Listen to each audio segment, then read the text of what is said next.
Nesses 30 anos da Voz de Brasília, estamos aí passeando pelo Brasil, por Brasília, né, que é a capital onde nasceu a Voz de Brasília. Hoje nós vamos entrevistar um amigo, Gilberto. Tudo bem, Gilberto? Feliz de estar aqui com você, meu amigo. Parabéns aí pelos 30 anos. Que bom estar comemorando ao longo dessa jornada aí de tantas entrevistas, de tanta cobertura e de conteúdos de valor, conteúdos que agregam. Parabéns, sou seu admirador aí. Olha, muito obrigado e a gente fica lisonjeado, né? Mas amigo é suspeito para ficar tecendo elogios. Mas eu agradeço, Gilberto, que eu sei que você reconhece o nosso trabalho, né? Que é um trabalho aí de 30 anos, sim. Não é uma coisa que começou ontem, né? Exatamente. Mas hoje nós vamos falar do Gilberto, não é do Paulo, não, tá?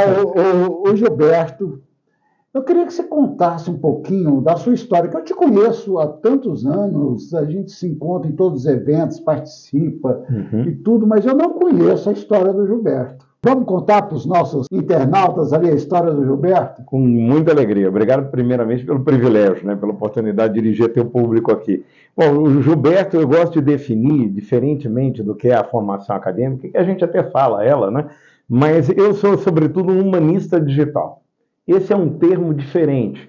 Eu também sou considerado um futurista, né? Dentro do mundo da tecnologia, dentro das tendências de disrupção, Paulo, que você sabe que estão cada vez mais aceleradas. A tecnologia ela imprimiu um processo de mudança global em que os modelos de organizações, sejam elas públicas ou privadas, se veem numa necessidade de uma atualização muito rápida. A meninada que a gente chama de nativos digitais, sobretudo a geração Z, é uma turma que nasceu de 95 até 2010, essa é uma galera que já nasceu na era do like, né? Na era do joinha ali. Então, essa turma está imprimindo uma transformação de comportamento, então, para além da tecnologia, uma mudança no conjunto de crença, no conjunto de valores, no conjunto do comportamento da sociedade humana, alguns países um pouco mais, outros um pouco menos, mas que fazem com que organizações, empreendedores, jovens que estão pensando em escolher uma carreira, levem em conta um conjunto muito maior de possibilidades do que era antes. Antes a gente escolhia se ia ser advogado, médico, né, empresário, que era o leque não era tão ampliado desse jeito, né? 90% das profissões que vão surgir, que vão empregar a maioria das pessoas, não surgiu ainda.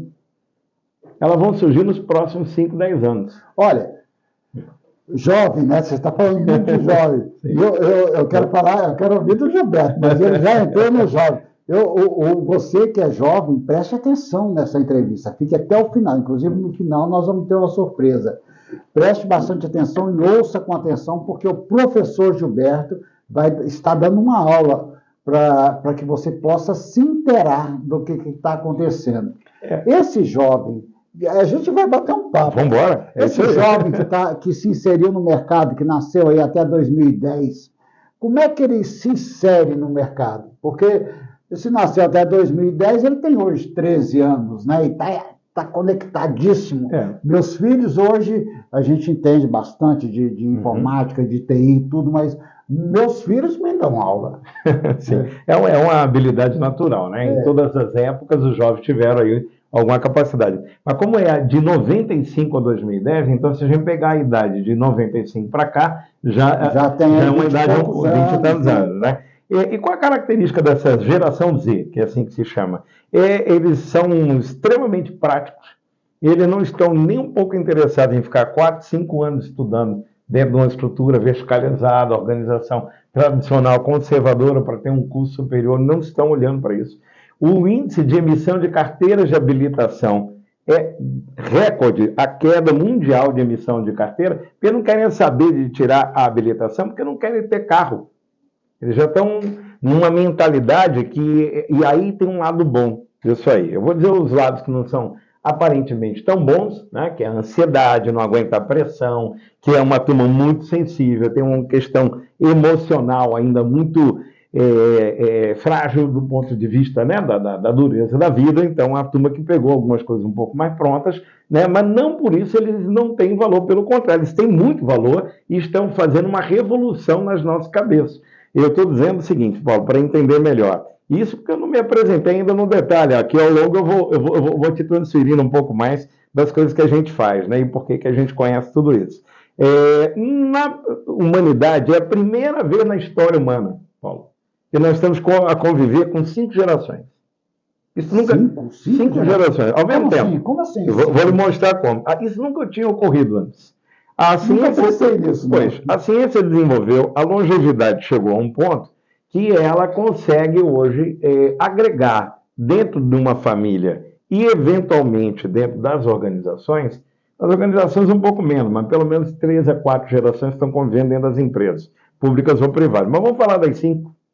Não seria nada impossível que o seu amigo aqui, que tem 50 e poucos anos, que eu não vou me entregar, né, tivesse um avô vivo de 90, um pai vivo que quisera eu, meu Deus, né, meu avô, meu pai vivos, né, de 70 e tanto, eu com 50 e pouco, um filho de 32 que eu tenho uma menina também de 29, que pudesse esse de 32, por exemplo, já ter me dado um neto de 10.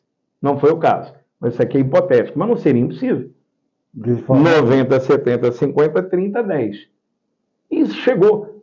A longevidade aumentou essa possibilidade. A convivência. Saiu uma pesquisa agora do IBGE que a quantidade de pessoas com mais de 100 anos, né, está enorme. Né? A verdade é que a geração prateada ela ainda tem muito para dar. O 60 de hoje é o 40 de ontem. Então, quando você falou jovem, preste atenção. Jovem há mais tempo também, preste atenção.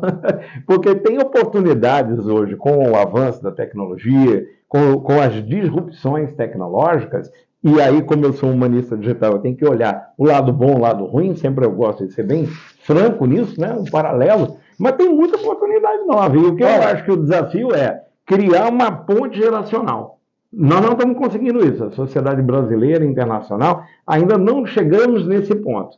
Por quê? Eu vou lhe dar um paradigma que faz com que as distâncias ainda se tornem grandes. O conjunto de crenças arraigadas, o conjunto de paradigmas conservados, o certo é isso, o mundo é assim, fez com que, por exemplo, a geração do meu pai, de 70 e tantos anos, obviamente que eu não estou generalizando, mas muito boa parte achava que se uma mulher, uma menina, fizesse uma tatuagem, ela ia ser uma menina fácil. Tinha esse julgamento. O menino que fizesse uma tatuagem, ele ia ser um bandido. Botar um brinco.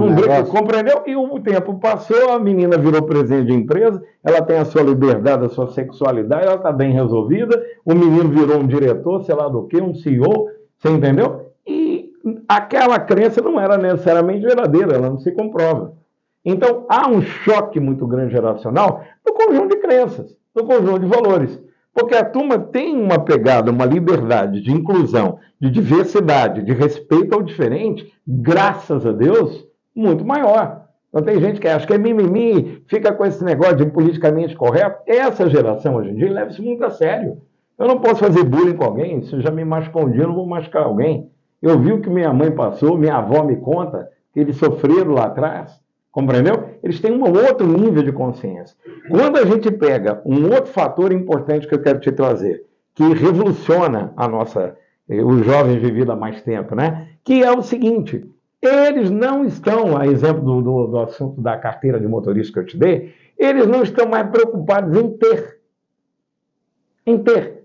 Não é mais uma sociedade, como foi a nossa, estimulada a competir, né? Farinha pouca, meu pirão primeiro, sai da frente, eu estou na corrida, o mundo é cão. Não, eles têm uma outra pegada, eles estão no ritmo muito acelerado, mas eles têm um valor diferente, eles não querem ter, eles querem acessar. Por isso não quer ter carro. Eu quero transformar carbono, imagina um carro, é metal, é ferro, é não sei o quê, né? É couro, é plástico, recurso da natureza. Se eu posso pegar um celular e acessar o carro na hora que eu preciso. Eu não quero ter uma furadeira, que é chumbo, é ferro, é isso e aquilo. Eu quero, na hora que eu precisar de uma furadeira, eu acessar. Afinal de contas, o que me interessa é o furo na parede. Você sabe qual é o tempo útil de uso de uma furadeira? Isso é uma pesquisa mundial. Sabe quanto tempo? Não Você tem furadeira em casa ou não? Não tem. O pessoal, inclusive o jovem, deve ter aí. Média, 7 minutos. Você nunca usou mais do que isso. É mesmo. Entendeu? Então, essa mentalidade que eu não tenho que ter, eu não tenho que acumular, não é patrimonialista. E isto choca a gente. Porque nós fomos ensinados, treinados, cobrados, exigidos a ter sucesso, a acumular. Eles são cobrados a ter sucesso de um outro jeito. As paranoias mudaram um pouco, correto? Que causa aí uma série de dificuldades emocionais. Ideação suicida, tem outros problemas, correto? Mas se a gente der conta, pô, de juntar, fazer uma ponte racional, e as empresas que entenderam isso, estão conseguindo aproveitar o melhor dessa geração prateada, com essa agilidade tutorial que essa molecada tem. Quer aprender qualquer coisa, entra no YouTube, entra no... Compreendeu? É tudo muito rápido. Aprende a construir, aprende a fazer a alimentação. Lá em casa, a gente gosta de citar os fatos empíricos, né? Porque contextualiza melhor. Claro. Mas lá em casa, eu tenho uma menina de 12 anos que é uma excelente, faz as comidas melhores do mundo. Que maravilha. Tá tudo na mão, né? Tá tudo muito fácil. Não sabe fazer, não se aperta. Vai atrás e aprende ali na hora. Aprende rápido. Não tem medo de aprender. Não tem medo. Compreendeu? Exatamente. Eu queria, Gilberto, assim, a gente está batendo esse papo aqui agora e está me vindo, enquanto você fala, vem uma porção de coisas na minha mente. Os pais que estão assistindo essa entrevista, esse nosso podcast, que é mais do que um podcast, que é longo, né? Vamos lá. Mais curtinho, precisam de ouvir o que você está falando, porque os problemas são similares em todos os lares. Sem dúvida. Muitas vezes a igreja entra e ajuda, sim, mas a igreja precisa entender essa contextualização que você está fazendo, porque isso é único. Perfeito. Né? O que você está colocando, a maneira, a cabeça, você está pensando como jovem, você está falando como o jovem pensa. Isso é muito importante. Eu lido com eles, né? Eu tenho investimentos em várias startups, né? Eu participo de startups de aeroespacial, genética, participo de coisas ligadas à robótica, eu estou em negócios variados, compreendeu? Então eu entendo o universo deles e obviamente eu tenho que pedalar muita bicicleta para acompanhar algumas coisas, eu não dou conta. Mas, de alguma maneira, eles também me veem como alguém que faz esse esforço de entendê-los, né? E dá o puxão de orelha, e dá o tranco na hora que precisa, sem nenhum problema. Eu acho que a base de tudo é amor. Eu acho que a gente está falando para os mais vividos aí, né? Os jovens há mais tempo aí, acabou essa ideia, estrutura hierárquica vertical. Não tem empresa ou organização no mundo que abdique das ferramentas ágeis, que abdique de uma mentalidade prática, simples e inclusiva, que vai sobreviver. Agora, se fica preso.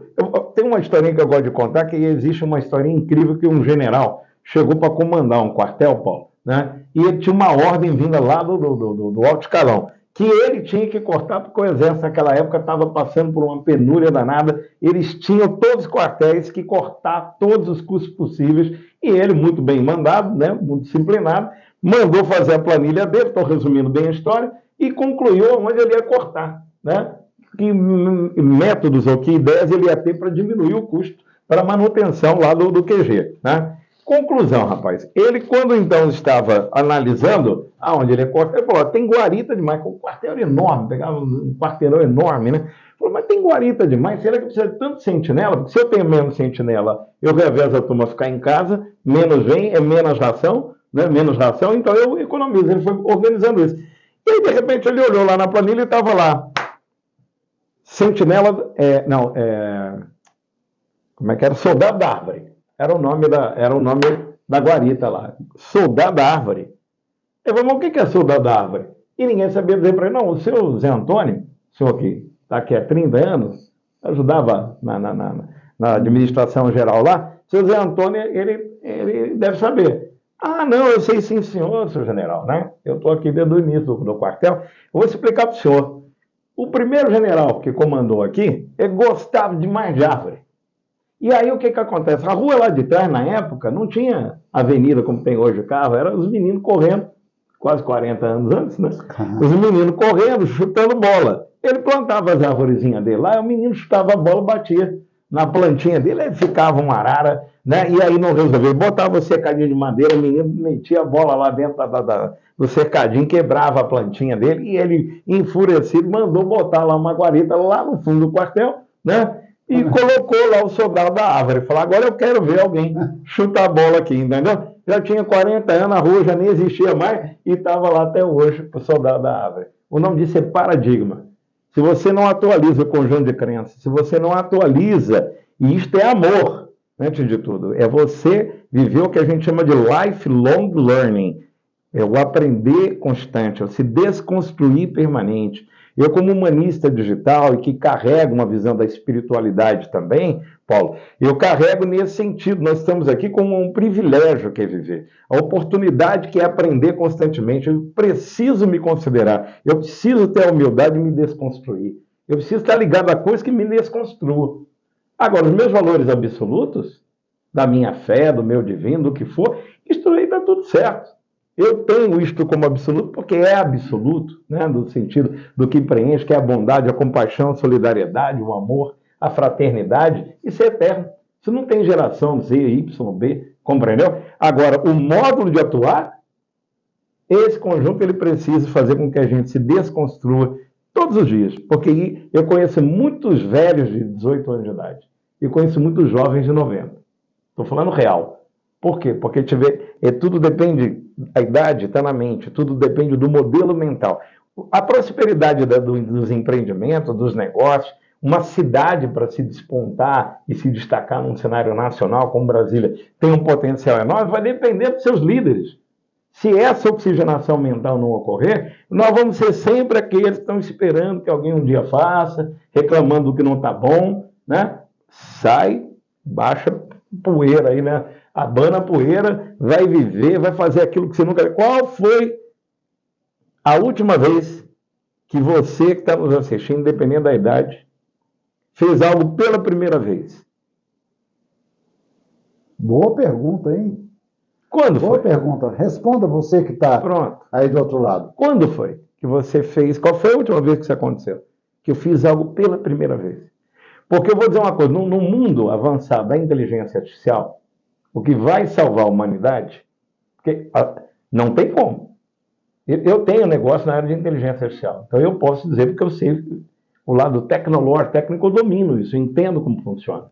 Eu vou dizer uma coisa, tudo que é repetitivo, tudo que é padrão, tudo que é protocolar, tudo que é processual, isso aí vai ter uma IA para fazer, para resolver. Se é lá na indústria, linha de montagem, é robô. Não é questão se eu gosto, se eu concordo ou não com isso. Isso não tem volta. Me permite aqui fazer uma observação. Claro. Nós estivemos no McDonald's, fui levar as crianças, saímos lá do circo, está tendo ali no ginásio, e fomos no McDonald's. Aí chegamos lá, está tudo automatizado. Tu IA. Você faz o pedido, vai para a mesa, não precisa falar com ninguém e resolve tudo. Aí eu chamei o gerente, falei assim, meu filho, o McDonald's deve estar desempregando em massa, né? Ele falou assim, não, ao contrário. Agora que nós temos que alimentar o sistema, temos que fazer o pedido e levar, aumentou o número de empregos. Eu falei, ué. Aí ele foi me explicar com detalhes como é que acontece. Então, quer dizer, a IA, ela desemprega de um lado e emprega do outro. Paulo, eu não dou a pílula, né? Porque uma coisa importante é quem é futurista, quem é humanista digital, obrigatoriamente a gente não tapar sol com a peneira, porque nesse momento da humanidade, se a gente fizer isso, nós estamos perdidos. E eu vou dizer para você o seguinte, isso é um bom argumento, ele foi bem treinado para dizer isso. Mas vou te dar aqui uma escala de análise para você entender. Buckminster Fuller foi um grande futurista. Ele, nos anos 80, escreveu um livro chamado O Caminho Crítico. O que ele mediu? Ele mediu o seguinte, o conhecimento humano levava 1.500 anos para dobrar. Demorava. No ano de 1900, o intervalo para ele dobrar já tinha caído de 1.500 anos para 100 anos apenas. No ano de 1900. No pós-guerra, já tinha caído para 25 anos. Levando em conta o que nós estamos vendo em termos de desenvolvimento tecnológico, avançado, computação quântica, 6G, inteligência artificial, nanobiotecnologia, biosintética, eu te daria, para cada tema desse aí, a gente ficava um dia falando, para explicar o que é isso. Nós estamos falando que não é impossível acreditar que já, nos próximos 5, 10 anos, de novo, nós estaremos dobrando o conhecimento humano a cada 12 horas. Compreende? Uma coisa é você sair da era da Revolução Industrial, lá no ano de É impressionante. 1800. Essa conta é impressionante. Ela assusta até. Ela assusta. Porque todo dia se renova. Não é mais. Antigamente, nós estamos gravando aqui com uma câmera ali de 5x2. Ontem, a gente gravava com uma câmera de 20 quilos, danado, 30 né? quilos. Tinha que carregar, e a resolução ruim. A iluminação tinha que ser 3 vezes maior do que a que você usa, não é isso? Cabo, né? A gente estava falando. Cabo, né? Tudo. Tinha que ter alguém para carregar e tal, né? Mudou. Você tinha que levar 3, 4 pessoas de Brasil, entregou um monte de gente. Porque o Nildo vem com auxiliar ali, faz tudo, sozinho. Não precisa mais de nada do que isso. Agora, antes não, tinha que vir 3, 4 carregando aquele monte de carro. Pois é, mas qual é o ponto então, para a gente não ficar aqui dourando a pílula? Porque se a gente não integrar a realidade, a dificuldade ou o problema, nós não vamos estar preparados para lidar com ele. Igual a parte emocional, de que você não integrar suas sombras, você não cura. Você ficar jogando debaixo do tapete, ganha força tudo que você esconde. Então nós podemos esconder a realidade, senão ela ganha força. A sociedade humana vai desaparecer. Eu tenho palestras que eu dou para a área científica, que eu falo, nós estamos vivendo uma era do Homo sapiens ao Homo digitalis. É um ser híbrido, está vindo aí. Plante, tem um monte de coisa pintando aí. Isso não é papo de doido, não. Mas aonde eu não quero ver a pílula, pegar esse exemplo da automação que você deu, do McDonald's. Vamos lá. No ano 1800 lá, você ficou milhares de anos na agricultura. Né? Primeiro a turma era nômade, achou um jeito de plantar, né? Parou quietinho, virou sedentário, as vilas surgiram, as comunidades surgiram, as cidades surgiram, né? O mundo foi ficando, o sedentarismo aprendeu a dominar a terra, cultivar, a questão da natureza, né? Como se abrigar, a chuva, sol e etc. Beleza, tá ótimo. Quando você vai para o ano de 1800, a Revolução Industrial Inglesa, o cara que batia com a enxada na terra, agora ele tinha um outro desafio. Mas não era tão complexo, porque afinal de contas ele apertava parafuso. Correto? Tinha lá alguns mais evoluídos, os engenheiros foram surgindo, né? O maquinário foi surgindo, a automação básica ali começa, e você tinha a grande massa fazendo coisas simples, braçais, manuais, correto? Então, entre bater a enxada na terra e virar um parafuso, não era tão desafiador assim. Isso foi a primeira onda da humanidade, o Alvin Toffler chama as ondas, né? A agricultura, segunda, a indústria, a Revolução Industrial. Perfeito? Quando entra a era da informática, essa história já não foi tão simples assim. Porque, afinal de contas, o camarada agora que apertava parafuso, né, basta dizer que você não tem um mecânico hoje que, se ele não souber lidar com computador, para ele poder fazer a leitura dos sensores do carro, ele não arruma emprego. Então, a informática veio lá atrás. Começa lá nos 70, 80, 90. Correto? Então, a complexidade, o digitador sumiu, né?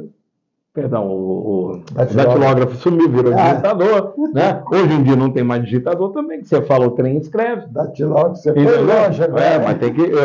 não é que eu sou daquela época, que eu lembro dos... Não, mas eu vi datilografia. Eu fui professor de datilografia. Eu, no caso, a cor, né, que está tendo aqui em Brasília. Nós estamos aqui em Brasília, viu? Para quem não se ligou ainda. Estamos aqui na BIS Comunicação, onde nós estamos gravando aqui no estúdio da BIS. Eu estive lá na Casa Cor e tinha lá uma máquina de datilografia. Eu fui também. Eu fui professor lá. Você pegou lá, né? Não, pois é. Mas aí surgiu o digitador, né? Teve uma revolta dos taxistas quando surgiu o Uber. Hoje em dia convivem e tal, né? Mas o pessoal do Uber já está preocupado, porque no Japão, por exemplo, já são os carros robôs, né? É um carro autônomo, que vai no aeroporto, você programa e te leva onde você quer. Isso está escalado? Não. Porque faltava o 5G. O 5G surgiu, porque o 5G o povo acha que é telefone, não tem nada a ver. É baixa latência, então eu consigo acessar dados, e aí os sensores vão conseguir evitar a colisão.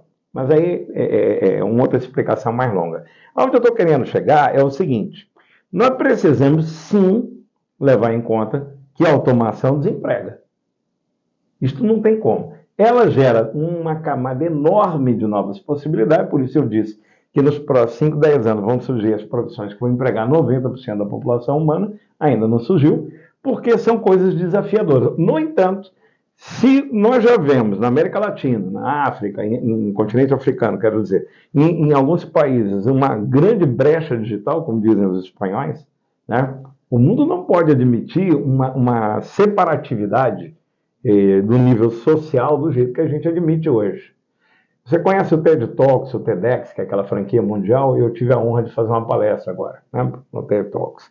E eu contei isso. E eu disse o seguinte: Paulo, nesse momento são 5,4 bilhões de aparelhos celulares. Melhor dizendo, são mais. 5,4 bilhões de usuários de aparelhos celulares. Você sabe quanto tempo por dia, em média, um ser humano fica olhando para uma tela? Um tablet, um celular? Não, eu vou te dar. 5 horas e 50 minutos. E 58 minutos, quase 6 horas. É a média mundial.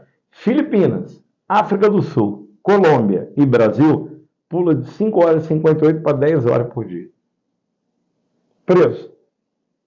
Mudou. Se lá nos anos 90 surge a internet, né? Era discada, né? Correto? Claro. E ela já, quando chega nos anos 2000, está muito mais veloz, entre o 2G ou 3G, não é isso? Muito mais veloz, e surge um fenômeno. Qual é o fenômeno? Redes sociais. Foi uma revolução humana. Lembra que eu falei? Agricultura, indústria, informática, e aí vem a quarta onda, que era da informação e o poder, que é o teu segmento, que lida com a informação, mas dinamizada por um negócio chamado redes sociais.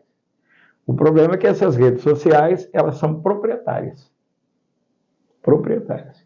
Os algoritmos por eles desenvolvidos, proprietários, se tornaram os homens mais ricos do planeta, e os algoritmos se tornaram intuitivos. Conclusão: 250 toques numa tela que você ou qualquer um que está assistindo aqui der, o algoritmo é capaz de te conhecer, ou a pessoa que teclar na tela, melhor do que ela mesma.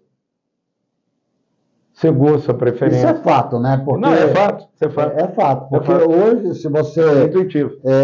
Clica lá, para quem não sabe, né? Quem está assistindo aí, que é o jovem há mais tempo, como você usa muito bem a expressão. É o nosso caso, somos jovenzinhos. Quando você clica numa coisa, daqui a pouco você entra num outro site, está aquilo que você está pensando, pula nos teus olhos. Você fala, é mágica, não é possível, né? Tem gente que mistifica, não tem mística nenhuma, isso é ciência tecnológica, o algoritmo. Rapaz, sabe que eu vejo a revolução que foi? O mundo mudou de dezembro passado para cá, não tem um ano. Mas como assim, rapaz? Vou dizer para vocês que cobre muito a parte também da política, do Congresso, você gosta também dessa temática, e eu também. E o instituto que eu presido, eu vou falando um pouco, né, do que eu faço. Pois é, eu estou doido para ouvir. O instituto que eu presido é um instituto de inovação tecnológica e impacto social chamado Instituto Iluminante. Nós temos 10 anos, nós já trouxemos o Prêmio Nobel do Grafeno aqui, e é Brasília, viu? Porque Brasília é onde está a política pública, para honrar essa cidade, que produz muito mais do que político, né? E com muito respeito aos meus políticos, mas produz muita ciência, muito conhecimento. O maior número de PhDs do Brasil, proporcional, por conta da Embrapa, biotecnologia nossa que está aqui. Brasília é uma seara de grande... Foi aqui que foi inventado o BINA, que é o identificador de chamada, para quem não sabe. Foi inventado em Brasília. E é usado mundialmente, né?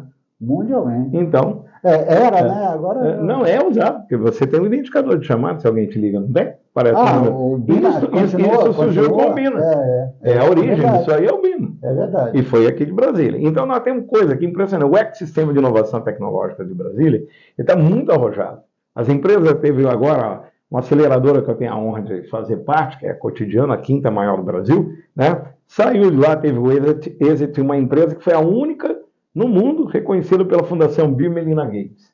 Eles acabaram de receber 20 milhões de aporte. Saiu de Brasília aqui e montou já a fábrica na Zona Franca de Manaus, né? A empresa Origem, né? Que é de moto elétrica, que é um negócio espetacular, né?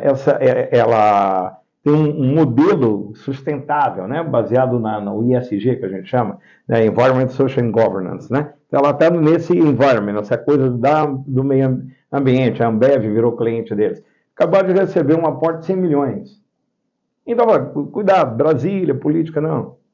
Brasília é um grande celeiro intelectual, um grande celeiro de tecnologia. As confederações empresariais todas estão aqui centralizadas, do transporte, da indústria, do comércio, do serviço, estão todas aqui.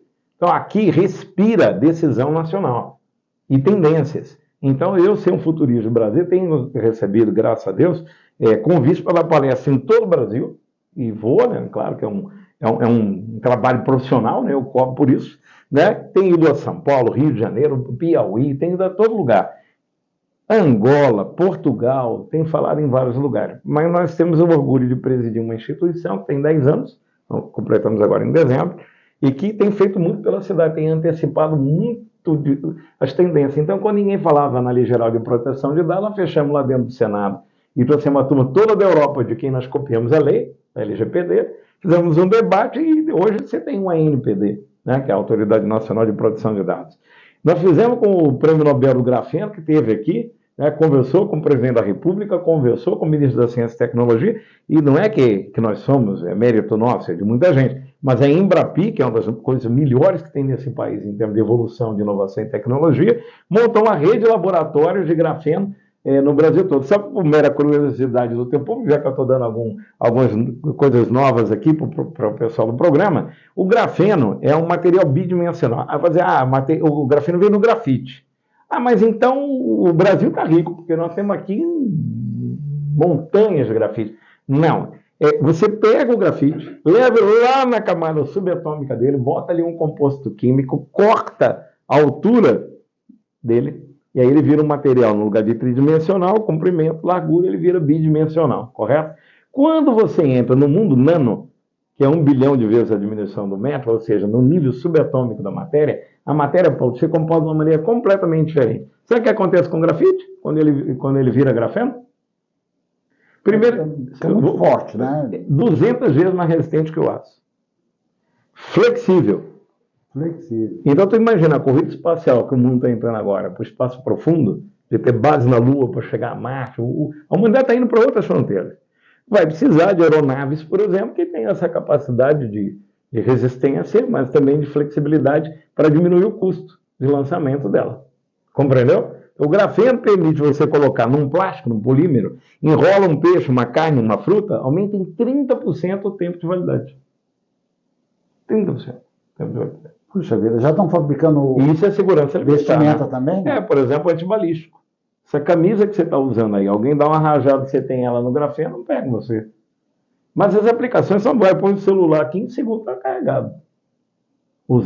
Porque ele é 250 vezes mais condutor do que o silício. Tá boa essa entrevista? Eu estou gostando demais, porque a gente que já tem um certo conhecimento, a gente acha que já sabe, mas o Gilberto Filho está dando uma aula aqui para mim também. Eu estou curiosíssimo para avançar mais nesse nosso bate-papo. Essa entrevista vai ficar um pouquinho longa, mas vale a pena cada segundo dela. Fica ligado, fica conectado, porque ainda vem muita coisa pela frente. Paulo, eu queria só pegar um gancho para não deixar, eu gosto muito de fechar os elos.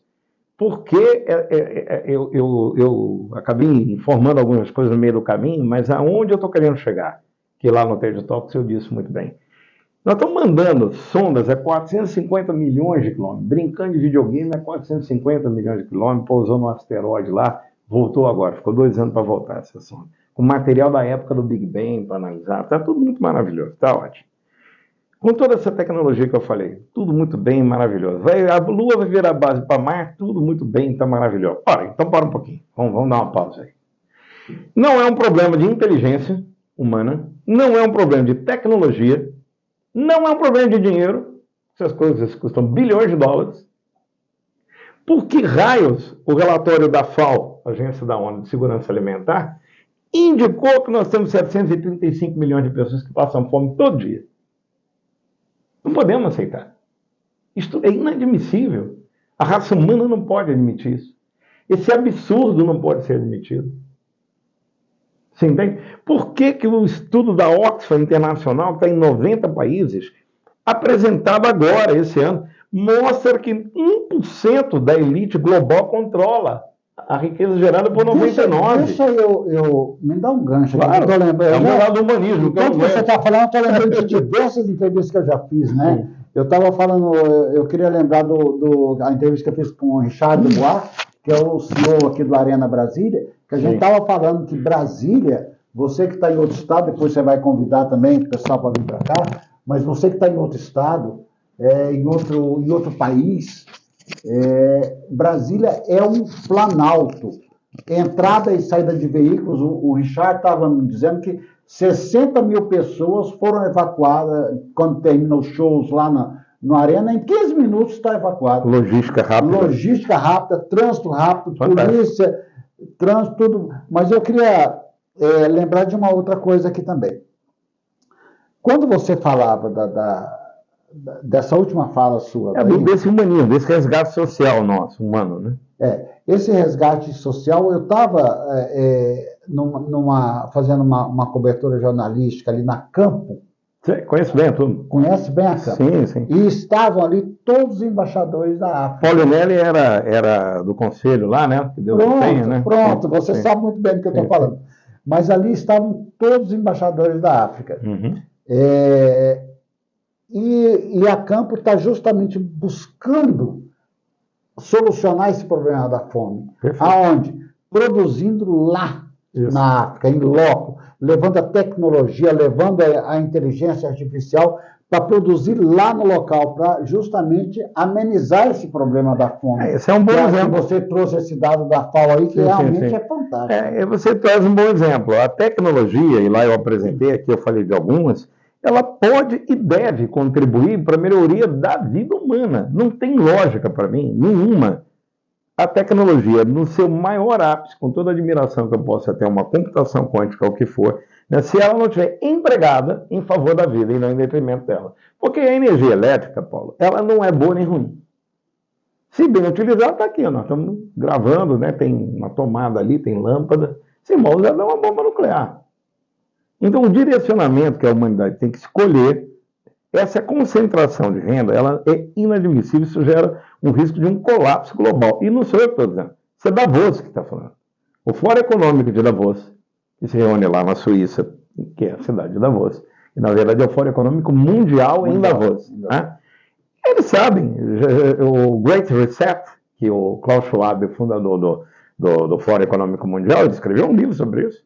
Né? Ele fala o botão da grande reinicialização humana.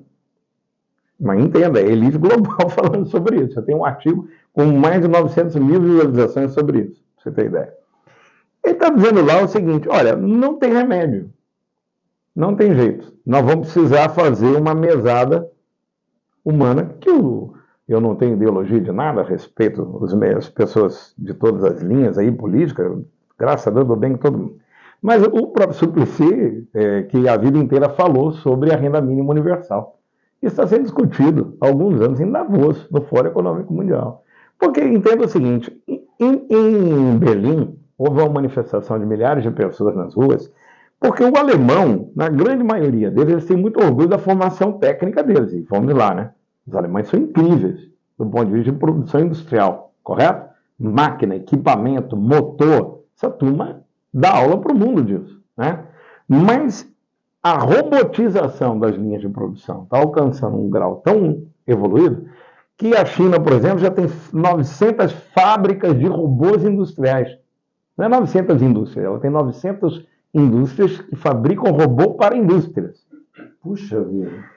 Eles já fizeram uma conta lá na China que um robô numa linha de produção já está, por ter escalado globalmente, já está mais barato do que 3 operários de 8 horas.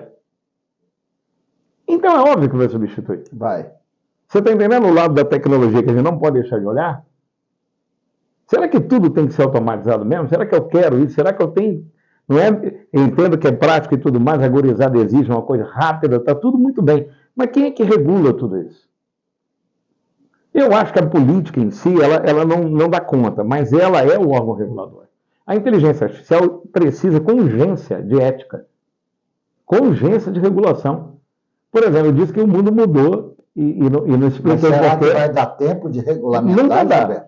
Nunca dá. Mas você pode, como tudo que é evolução e inovação, o regulador corre atrás, né? Porque você está falando aí que o mundo vai virar em 12 horas. Então, quer dizer, não se o regulador não tiver 9, né?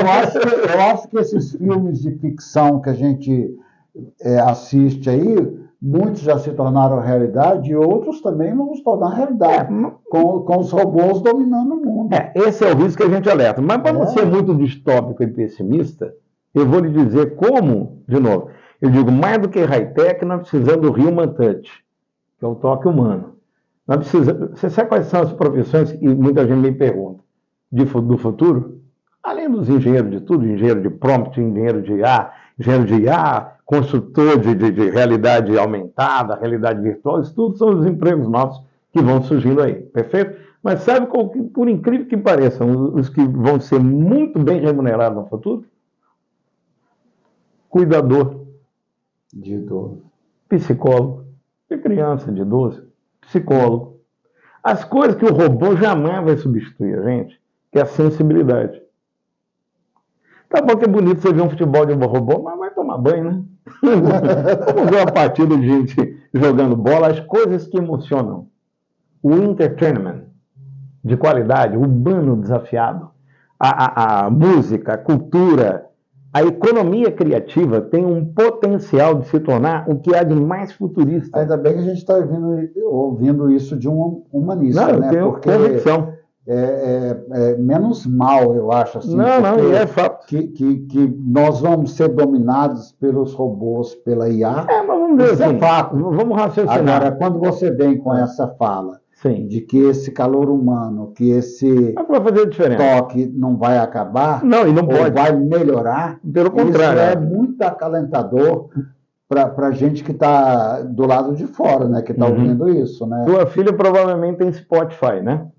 Ela ouve música no streamzinho de áudio lá e tal. Sim. Eu uso, eu estou na academia, eu danço na esteira, uma coisa mais engraçada do mundo. Até vídeo rodando. Eu me divirto, porque eu não gosto de academia, então eu apoio e danço. Na esteira.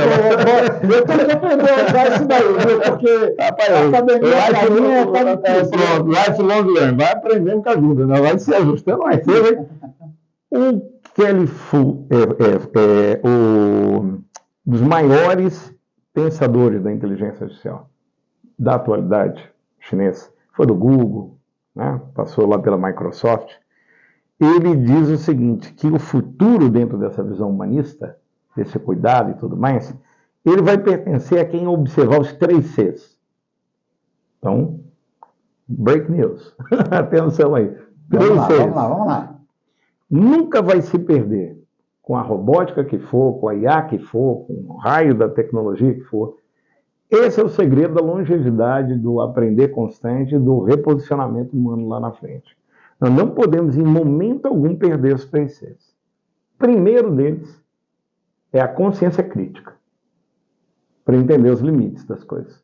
O que eu quero, o que eu não quero, isso é da vida, sempre foi. Mas numa vida impactada por tecnologia, isso vai ter maior exigência ainda. Então, a formação da opinião. E a meninada é boa nisso. Você não convence o menino muito rápido hoje em dia, não. Ele vai checar outras opiniões. Por isso que não dá para essa maluquice de polarização, que os algoritmos criaram a separatividade. O porrada, tira e bomba, desculpa o termo, né? Interessa para as redes sociais, porque aumenta o tráfego. Eles faturaram ano passado 750 bilhões de dólares. Quanto mais polarização nas redes sociais, melhor. Os haters, né? Os odiadores, os que... Você está entendendo? Sim, claro. O primeiro-ministro do Japão foi assassinado por questão política. A Cristina Kirchner correu risco de um tiro na cara. Graças a Deus falhou lá. Esse é o nível de insanidade, de loucura.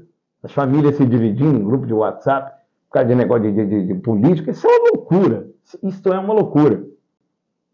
Não dá, inclusive, para alguns movimentos filosóficos, religiosos, doutrinários, inclusive alimentar, não pode. Meu Deus, nós precisamos pregar a harmonia, precisamos pregar o amor. Compreende isso? Nós precisamos acordar para a necessidade da essência, da unidade com o outro. Se a gente não acordar para isso, nós vamos ficar robotizados, como a gente já está há muito tempo, condicionados, que a pessoa não lembra quando foi a última vez que fez algo novo pela primeira vez. Porque está repetindo. Ora, então você já se deixou robotizar, qual é o medo do robô ali na frente? São reflexões filosóficas que eu trago, Paulo, que o nosso público é inteligente, nas várias idades, precisa fazer. O que, de fato, é o meu compromisso com a vida? Que legado eu quero deixar? É o ter de sempre, é o acumular de sempre? Eu quero ter razão, mas perco o filho numa discussão? Eu quero ter razão, mas perco o amor da minha vida, porque eu quero ter razão? Nós precisamos flexibilizar a nossa relação com o todo. As gerações estão aí no Gilberto, eu acho assim, você Eu não falei os 3 Cs, hein? Eu vou te convidar. Não, você falou só um. Só um, vou falar os dois, né? Tem os dois ainda. Mas eu quero já deixar aberto aqui um convite para você, para a gente fazer um podcast diferente, onde você vai dar uma orientação para pais e filhos, para casais. Mas vamos fazer com eles ao vivo. Traz eles para um auditório. Isso, e vamos preparar isso pela associação comercial ou pelo simpósio. A gente cobra baratinho ou alguém paga a conta e fazendo.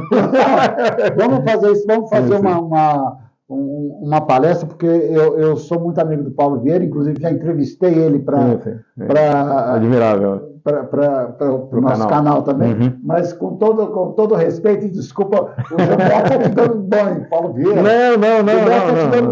Não, sou um admirador teu. Vamos lá para o segundo C.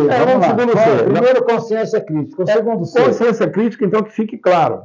Okay. Né? Se eu não sei quem sou eu, se eu não tenho autoconhecimento e estou com preguiça, estou acomodado, não quero mais desconstruir quem um dia eu fui com as minhas verdades, é a síndrome de Gabriela, né? Aí eu nasci assim, eu cresci assim, serei sempre assim. Os mais jovens não vão entender nada, mas era uma música que tinha da Sônia Braga, uma novela lá. Então ele pode dizer o seguinte, não existe, igual nos paradigmas do passado, como eu comentei, não faz sentido nenhum mais. Então a gente tem que ser feliz, gente.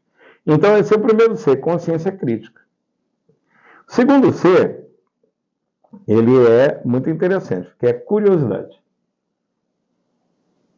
Você envelhece o dia que você perdeu a curiosidade. Essa teoria sua, é? Não, é da maior autoridade de inteligência artificial do mundo hoje. Esse chinês. Quer dizer que aquele negócio dos 3 P's vai acabar e vai... Isso já não faz sentido, porque o P de ponta é na internet, é no mundo virtual, é no metaverso hoje, já não tem mais. Os livros de marketing... Marca, porta, com todo carinho, dá para aproveitar muita coisa, já foi. Né? Então, o que eu estou querendo dizer, vamos lá, é consciência crítica e não dá para passar correndo. Curiosidade. O que fez o mundo evoluir? Chegar em toda a tecnologia, em todo o desenvolvimento científico. O que fez o mundo avançar? Sinal curiosidade. Na hora que eu perdi a curiosidade, acabou. Você entendeu? Acabou. Eu estou esperando o tempo passar para, de nos orientar, virar tabuleta memorial. Você está entendendo? Você precisa instigar a tua curiosidade. Das coisas que te agradam, mas também das coisas que você nunca ouviu falar. Né? Tentar algo novo. É bonito quando eu vejo a senhorinha de 104 anos pulando de paraquedas, tá? Mas se eu não quiser ir tão longe assim, né? Ser uma aventura tão empolgante, radical, né? Mas que seja o quê? Qual foi aquilo que você não fez, porque disseram que você não podia? Mas hoje você pode, caramba. Entra numa aula de dança de salão, você compreende? Quer dizer, ficar moribundo mentalmente vai tornar doente o corpo. Quer dizer, você pode e deve ser curioso em aprender mais, aprender outro idioma, independente da idade. Aquele violão que você tentou e toda vez que ficou difícil, você largou, né? Então pega de novo. E de repente você pode ir num orfanato tocar, você pode ir num asilo tocar. Eu me arrepio inteiro. Meu Deus, nós temos uma tecnologia espiritual gigantesca que não cabe em nós. Não cabe em nós. Mas nós acreditamos naquilo que nós não somos. Um ser limitado. Aí fica a humanidade o tempo inteiro perdendo a curiosidade, porque menino inventa moda, lembra disso? Não inventa moda, não. Mata a curiosidade. Porque é natural a curiosidade. Cerceou. Menino, inventa moda, não. Às vezes era alguém assim, vai fazer concurso público. E nada contra, hein, gente? Tem um monte de servidor público me vendo aqui, mas vocês sabem disso. A menina nasce, tem uma boneca lá no berço, o menino nasce, tem uma bola, boneca, o que quiser, mas tem sempre lá a apostila do Senado, da Câmara. Que o avô já deu, a mãe dá, o pai dá, porque é o melhor filho, tá lindo. Mas se ele não tem talento, eu tenho um filho que é músico, Paulo. 16 anos que o menino tem estrado no músico. Gilberto, deixa eu falar a entrevista mais longa que eu fiz aqui para o nosso canal foi com o Renato Riela. Eu adoro ele. Foi 1 hora com... Faltou o Timocê, viu? 1 hora com a Riela. Uhum. Mas não tem problema. Eu acho assim que quem está curioso vai continuar assistindo, vai assistir até o final, Porque ainda tem surpresa ainda. Né? Ainda tem surpresa. Falta o terceiro C, o primeiro é consciência crítica, o segundo é curiosidade. Falta o terceiro, e aí eu quero que você ainda fala dos institutos ainda. Tá bom. Então o terceiro, indo direto ao ponto, é criatividade. Pronto. Ó, nisso o brasileiro é bom, viu, Paulo? O pessoal fala, a NASA tinha que vir estudar o brasileiro, né? Porque a gente aqui se vira nos 30 e tudo mais. Mas criatividade, de novo, visto, claro que uma coisa está muito combinada com a outra, né? Se você tem consciência crítica, escolhe bem, tem bom autoconhecimento, discernimento do que é bom, do que não é, do que vale a pena, do que não vale. Você tem curiosidade de estudar, curiosidade de aprender, curiosidade de se desconstruir, curiosidade de ir além. E você emprega a criatividade para fazer mais com menos, como a gente sempre fez a vida inteira, né? Quantos que estão vendo aqui, tem uma história linda, que chegou aqui em Brasília com uma dificuldade danada, mas criou filho, hoje tem... Já entrevistei muitos. É maravilhoso de ver, os empreendedores que são amigos nossos, né, os pioneiros da cidade, histórias impressionantes, né? Porque tiveram ali uma resiliência, uma tenacidade muito grande, né? Mas a criatividade, de novo, ela é permanente, né? Então, o ser criativo é o ser que sai do quadrado. É o ser que não aceita... Se me chamarem para paraninfo de turma, eu vou dizer, o problema é a formatura. Porque estão te botando uma forma. Você quer estar bem formado, saia da forma. Parece um tanto rebelde, revolucionário. Mas é verdade, né? Mas você siga, sim, os ritos, os padrões, a liturgia, está ótimo. E respeite a hierarquia, siga o que for preciso. Mas hackeia tudo isso aí para melhor. Traz alegria, traz novidade, traz criatividade para o processo. Afinal de contas, é o que essa meninada nova tem de melhor, que é a criatividade, a capacidade de fazer coisas várias ao mesmo tempo que a gente não dá conta. Então, vamos aprender com eles, né? Então, nesses 3 Cs, pode vir a tecnologia que for, o futuro pode chegar, independente da época, independente do estado que cada um se encontre, vai ter como instrumentos internos, uma caixa de ferramentas internas, se bem desenvolvida essas 3 frentes, né, a capacidade de lidar com o novo, que é toda hora, que é todo dia. Eu tenho no Correio Brasiliense um blog chamado Futuro Já Começou. Eu tenho 1,5 milhão de visualizações lá. Aí eu fui ver a idade. Eu estou de 18 a 55 anos, é a média minha lá. Falei, mas como é que pode ser? É claro que dá para você ver separadamente, né? Uhum. Mas é muito curioso ver que a gente está atingindo diferentes públicos, porque isso é novidade para todo mundo. Não pense que os jovens também não estão precisando correr atrás e aprender. É permanente. Então, para mim, é um prazer na Voz de Brasília estar aqui trazendo esse refreshing, né? Essa oxigenação de visão, que é o que eu humildemente estou aqui tentando contribuir, né, Paulo? E está fazendo com perfeição, porque além de estar trazendo essas informações novas, que eu, pelo menos, não conhecia, não sei se os nossos internautas ali, algum conhece ou não conhece, mas é uma soma, é um somatório muito bom de informação que a gente precisa de estar ouvindo, né? Uhum. E, de novo, eu clamo ali aos pais e filhos para que ouçam também, compartilhem, porque essa informação é muito útil na educação dos filhos. Perfeito. Muita coisa que você falou aí, eu já estou pensando aqui como é que eu vou usar em casa. Obrigado. Gilberto, fale um pouquinho agora dos institutos. Você já deu uma pincelada num aí. Fale para mim o que você faz no instituto e como é que você maneja essa ferramenta. É um time de primeiríssima linha, né? Imagina que 10 anos atrás, uns amigos, um deles estava fazendo um ano sabático em Nova York, indo do Bebê na Fonte do Futuro. Marquinhos, beijo, foi o primeiro presidente nosso, Marco Nascimento.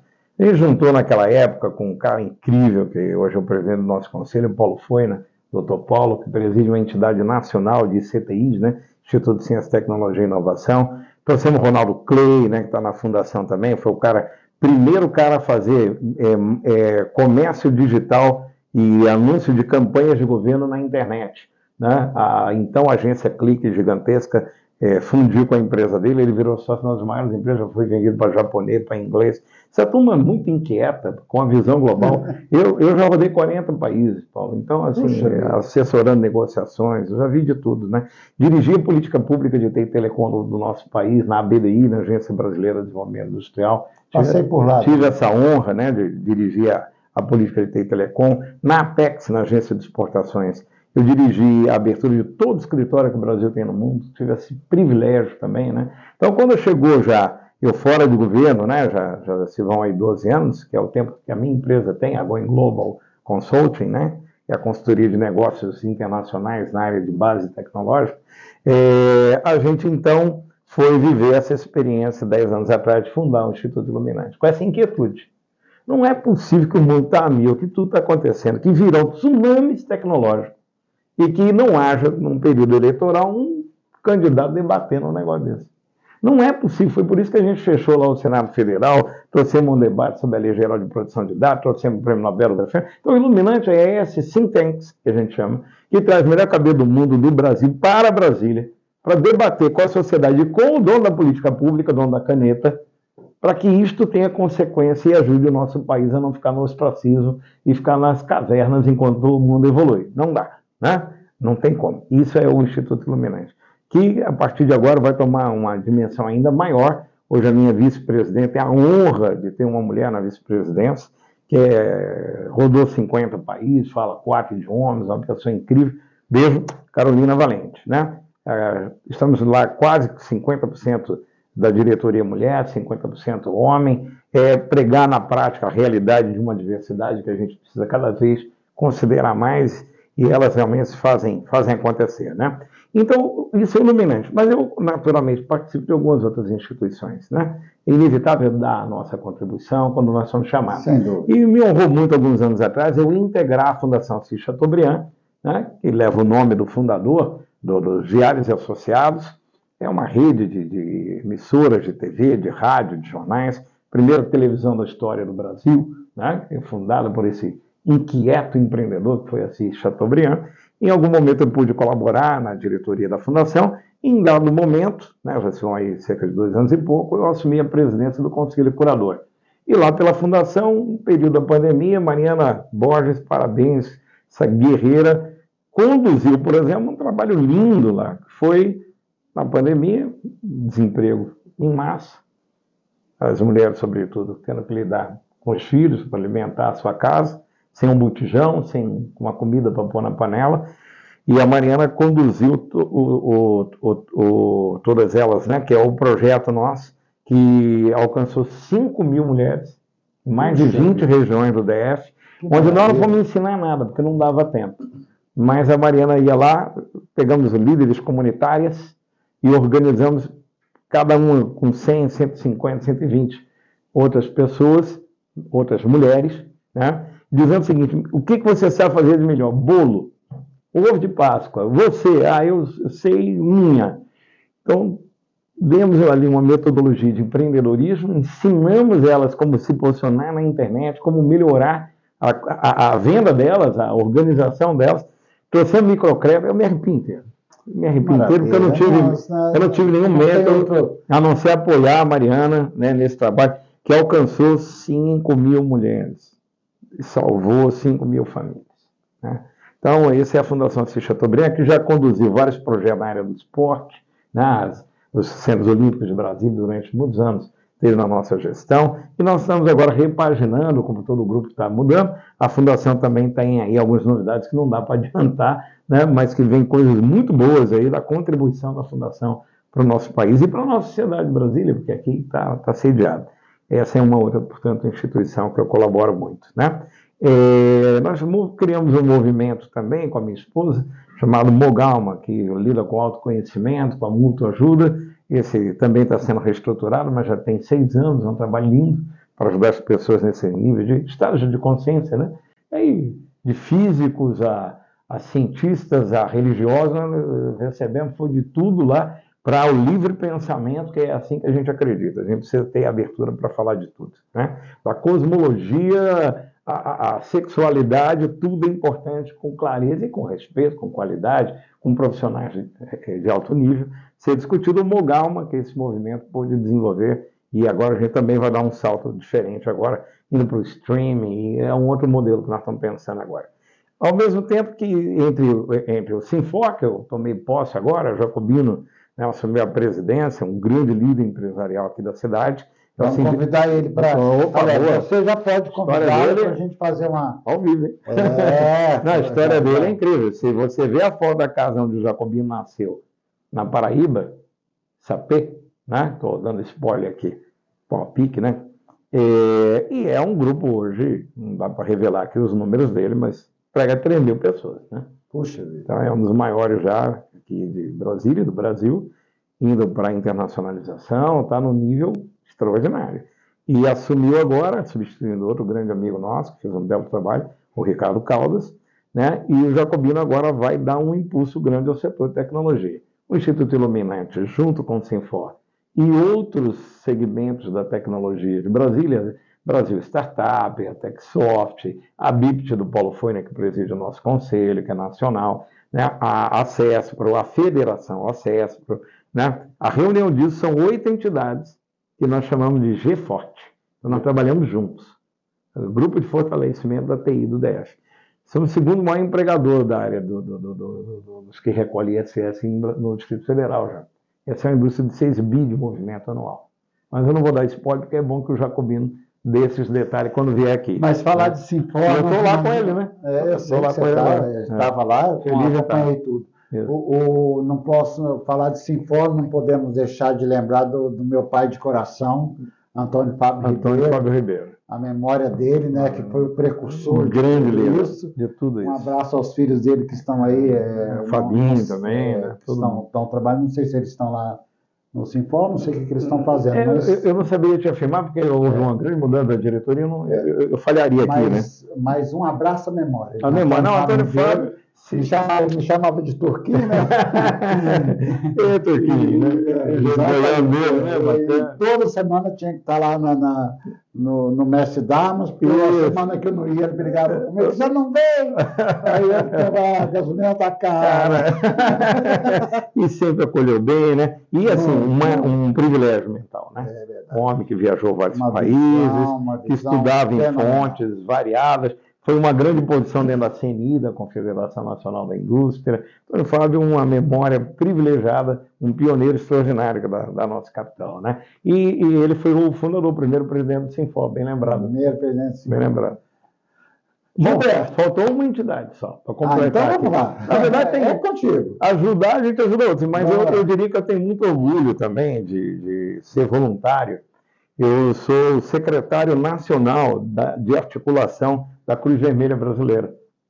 Né? Essa aí que é a maior entidade de ajuda humanitária, socorro humanitário do Brasil, né?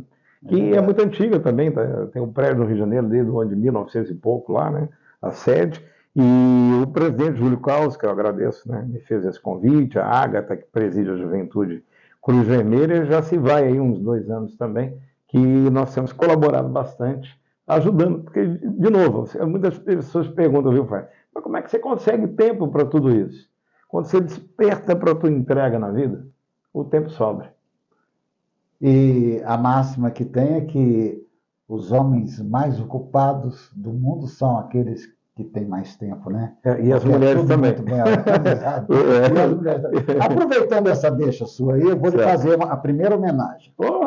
Mas isso não estava no meu script. Não estava, não. Então, já que você falou tanto de instituto, a minha esposa preside um instituto, que é o Instituto Brasil Just, que faz muitas ações sociais. Está fazendo um evento muito grande agora lá em Águas Lindas também. Parabéns. E nós vamos ter o prazer de te passar esse diploma de honra ao mérito por esses relevantes serviços que você tem prestado à sociedade e também por estar participando aqui dessa entrevista, dedicado seu tempo para essa entrevista, para esse documentário Brasília 30 anos. Como nós já dissemos, a nossa agência está fazendo 30 anos de existência e eu tenho a honra agora a doutora já assinou, ela não pôde estar presente hoje, mas agora eu vou assinar, não vão faltar oportunidades para que você possa mostrar ali para as nossas câmaras, né? Com muita honra. Com muita honra. Muito obrigado.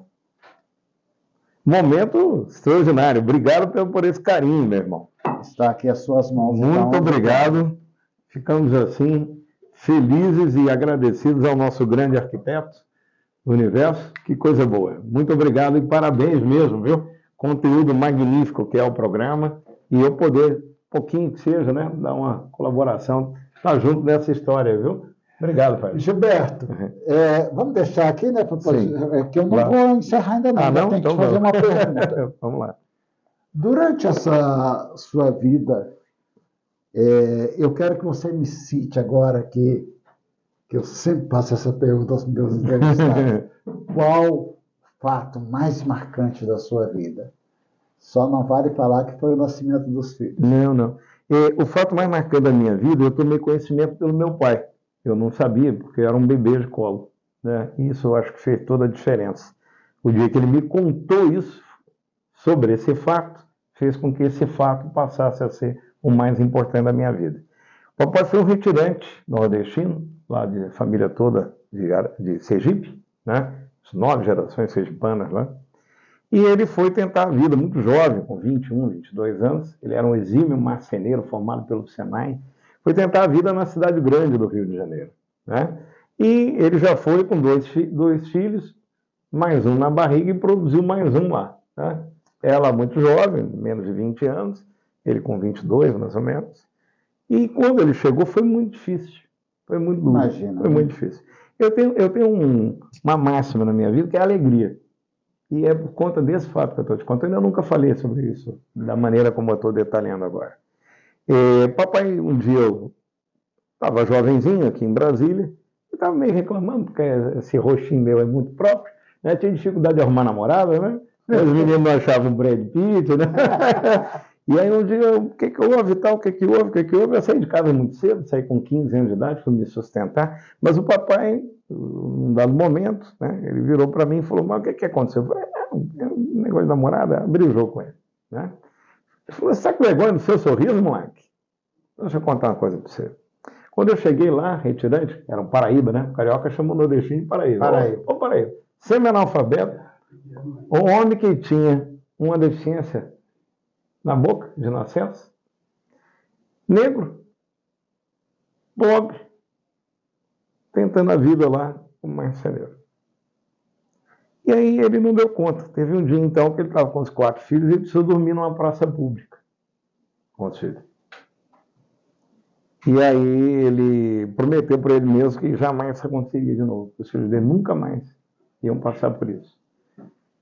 E aí ele conseguiu umas fichas telefônicas, quando um orelhão ligando, e alguém deu uma sombra de esperança, e ele correu para o que seria um internato, comandado por freiras. E a Mari lá que recebeu ele disse assim, chamava Gilberto, né? Seu Gilberto, pelo amor de Deus. Ele falou, Mari, pelo amor de Deus, não deixe meus filhos dormir em praça pública de novo. Chorando. E ela, mas seu Gilberto, não faça uma coisa dessa comigo. Ela estava muito cheia, estava muito além da capacidade. Nessa hora, disse meu pai, é emocionante para mim isso, né? Nessa hora o papai me conta o seguinte, você estava passando de braço em braço. E uma daquelas freirinhas falou, Madre, pelo amor de Deus, olha o sorriso desse menino. Que inocência, ele não sabe o que eles estão passando. E foi isso que fez com que aquele dia em diante a gente não dormisse na praça pública. O papai prosperou, o papai cresceu, o papai se tornou um homem muito rico. Ele ganhou um prêmio internacional de design em 1979 no México. E o dia que ele me contou, eu estou aqui muito emocionado, o dia que o papai, Deus o tenha, meu ídolo, eu também, cadê a água? Essa aqui eu acho que eu tô. O dia que o papai me contou, tá vazio? Deixa eu tomar também uma água aqui, porque... Esse tá vazio? Então é essa aqui. O dia que o papai me contou essa história, eu tomei uma decisão que, doravante, né? A minha alegria, a minha gratidão ia ser tal, a minha autoestima não permitiria eu ser ingrato ao ponto, né, do que essa história me ensinou. Então, eu acho que minha vida mudou muito, ali aos 15 anos, mais ou menos, quando o papai me lembrou disso. Agradeço, seja sempre muito feliz, sorria sempre, porque isto é um grande valor que um ser humano pode ter. Então, é isso. Difícil, né? Essa realmente discute aí a emoção, mas o Gilberto aqui se emocionou também, mas segurou bem, eu não dei conta não. Obrigado, meu irmão. Que história fantástica, que maravilha. São os legados, né? Tem gente que quer deixar herança, né? Papai me ensinou a deixar legados. Legado. Porque a herança gera disputa. O legado integra, harmoniza. Que coisa boa, que maravilha. É sobre isso. Parabéns. Gilberto, eu quero fazer mais uma homenagem a você nesse dia, Eita. que é o nosso troféu dos 30 anos. Jura? Meu Deus, que coisa linda. Nossa. Esse aqui maravilhoso, é uma homenagem especial. Maravilhoso. Eu quero que você vire ali mas farei. Gente, olha que coisa maravilhosa. É o que eu digo, a generosidade, né? A característica dos grandes seres humanos. Vou agradecer o Adnei lá da Vila Faria, da Planalto. Adoro, são os clientes, viu? Lá de você, minha casa. O único que faz vidro curvo na América Latina. Parabéns, maravilhoso. Muito obrigado mesmo. Está lindo. Vamos deixar aqui. E agora, para encerrar, eu quero deixar você com os internautas, tá bom, para que você faça a despedida. Bom, primeiro te dizer da gigantesca, incomensurável gratidão. Muito obrigado. Né? Lá nas redes sociais, eu me identifico aí, quem puder me dar esse privilégio, Gilberto Namastec. Porque o Namastê ele vem da Índia, né? Tem mais de 6.000 anos, muito mais do que isso. Não tem nada a ver com religião, tem a ver com o significado dessa palavra. O Namastê, eu reconheço o que há de mais valioso e precioso em você. O mais valioso que é em mim, reconhece o mais valioso que é em você. Alguns interpretam o divino que é em mim, reconhecem o divino que é em você. Né? Porque somos uma unidade. Na grandeza, na sabedoria maior da existência, né? Nós somos fogueira e fagulha. Nós estamos conectados. Essas fagulhas todas têm a mesma origem, né? Então, nós reconhecemos dentro da tecnologia a importância dessa essência, né? Então, é o Namastec, né? Gilberto Namastec. Namastê com CH no final, Namastec. Namastec. Né? Porque vamos temperar a tecnologia com calor humano. Vamos colocar na tela, né? Vamos lá, gente. Gilberto Namastec. Aí você me segue, toda a rede social é igual, né? Para a gente ter o privilégio de acompanhar um pouquinho. Talvez, explicando isso, o que eu quero dizer é, sejamos felizes. Nós estamos aqui numa oportunidade chamada vida, nós estamos aqui, não dá para ter preguiça, não dá para ter procrastinação, não dá... Essa intensidade de coisa que eu me vejo envolvido, eu quero fazer muito mais, mas não é na quantidade, é na qualidade do amor, é na qualidade do servir. Quando a gente... Alguém fala assim, Gilberto, o que está dando dinheiro? Né? Tem amigos que às vezes saem de um banco do Brasil, pede lá uma demissão voluntária e vem dizer para mim, o sujeito já está com 40 e poucos anos, vem dizer, o que está dando grana? Aí eu dou uma resposta muito mal educada, você me desculpa, que é para chocar. Eu falo, prostituição, droga. Você com essa idade não entendeu que não é por aí, quer dizer, você quer empreender, vá fazer algo que a tua alma vibre, que você entregue para a sociedade. Quando o Suma Matsushita, fundador da Panasonic, ele dizia que lucro é a recompensa que a gente, empresário, empreendedor, recebe pelo bem que a gente faz à sociedade, pelo servir à sociedade. Então é natural que tem que ter muito lucro, porque não é aquele lucro no sentido de acumular, é o lucro no sentido de que essa abundância que eu ofereci, ela volta naturalmente. Se não está tendo lucro, tem que repensar o papel empreendedor ou profissional.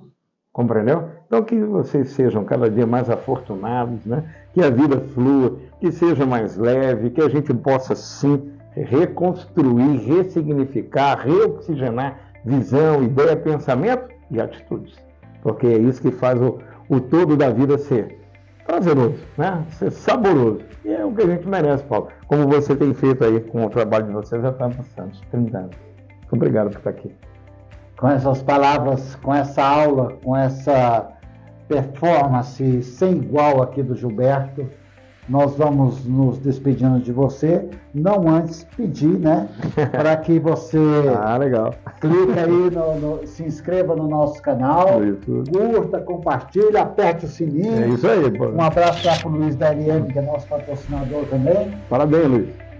E assim nós vamos ficando por aqui, com esta emoção fluida no ar. Eu tenho certeza que você se emocionou também com a história que o Gilberto contou. E até a próxima. Fiquem todos com Deus. Obrigado, pessoal. Obrigado, Paulo. Obrigado a você, Gilberto. Valeu, gratidão.